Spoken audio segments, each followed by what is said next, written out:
Devara movie return and directed by Koratala Shiva. Regular audience కూడా ఒక మంచి సినిమా చూద్దాం ఈ వీకెండ్ కి అంటే డౌట్ లేకుండా ఈ సినిమాకి వెళ్ళిపోండి. మీరు ఎక్కడ బోరింగ్ గా ఫీల్ అవరు. మన స్టార్ హీరోలు సినిమా చేస్తుందే తక్కువ. ఎప్పుడో ఇలా 2 years కి 3 years కి ఇలా కనపడతా ఉంటారు. ఎన్టీఆర్ గారికి ఆఫ్టర్ 6 years ఒక సోలో హీరోగా సినిమా ఇది. సో ఎన్టీఆర్ గారిని ఒక డీసెంట్ ఒక మంచి రోల్ లో చూడాలనుకుని వచ్చే కొన్ని మాస్ మూమెంట్స్ ని ఎంజాయ్ చేద్దాం అనే మైండ్ సెట్ వెళ్తే ఈ సినిమా మిమ్మల్ని డిసప్పాయింట్ చేయదు. సో థియేటర్స్ లో చూడండి, మిస్ అవ్వద్దు. సో ఇక నా ఒపీనియన్కి వచ్చేస్తే నేను ఈ సినిమా చాలా జీరో ఎక్స్పెక్టేషన్స్తో వెళ్ళాను.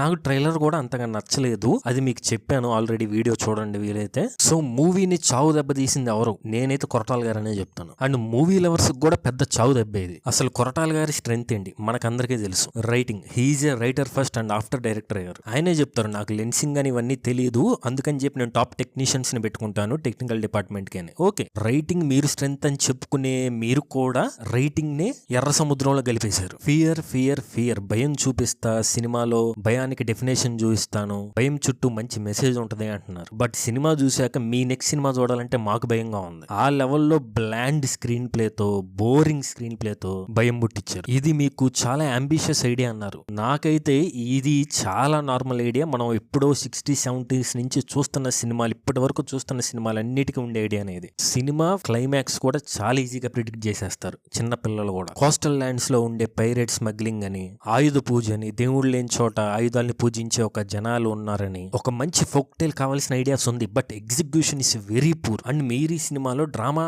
చాలా ఉంటుంది. నాకు డ్రామా అనే జానర్ చాలా ఇష్టం అని చెప్పారు. మీరు ఇంటర్వ్యూలో చేసిన డ్రామా అంతా కూడా ఈ సినిమాలో మీరు డ్రామా పెట్టలేదు. ఒక స్ట్రాంగ్ కాన్ఫ్లిక్ట్ పాయింట్ ఉండదు. ఇక విలన్ సైఫ్ అలీ ఖాన్ గారి గురించి ఎంత తక్కువ మాట్లాడుకుంటే అంత బెటర్ ఏమో. ఆయన బాగానే చేశారు. నేను ఆయన మాట్లాడుతున్న ఆయన క్యారెక్టర్ గురించి. వెరీ పూర్లీ రిటర్న్, చాలా week character. Cinema is an art with visuals and audio. It shouldn't be like radio. నా ఉద్దేశం ఏంటంటే ఈ సినిమా ఎవ్రీ సీన్ ఎక్స్ప్లెయిన్ చేసుకుంటూ పోతుంది. విజువల్ స్టోరీ టెల్లింగ్ అనే మాట ఎత్తకూడదు. మీరు ఈ సినిమా చూడకపోయినా వినేసి ఏం జరుగుతుందో చెప్పేయగలరు. విజువల్స్ ఉన్నాయి. ఎన్టీఆర్ అన్న విజువల్స్ చూడటం తప్ప ఆ సముద్రంలోకి, సముద్రం పక్కన ఉన్న కొండలలో ఊర్లోకి తీసుకెళ్లిన ట్రాన్స్పోర్ట్ ఎక్స్పీరియన్స్ అయితే నాకు అనిపించలేదు. సినిమాకి మేజర్ ప్లస్ ఎప్పటిలాగే ఎన్టీఆర్ అన్న దేవరా క్యారెక్టర్ లో ఇంకా ఎవరిని ఊహించుకోలేం. సైఫ్ అలీ ఖాన్ అండ్ ఎన్టీఆర్ అన్న మధ్య కుస్తీ పోటీ ఫైట్ సీక్వెన్స్ మాత్రం నాకు నచ్చింది. ఇద్దరు ఈచ్ హ్యాండ్స్ కి ఒక గుడ్డ కట్టుకొని ఫైట్ చేసుకుంటా ఉంటే ఆ ఊపే వేరు.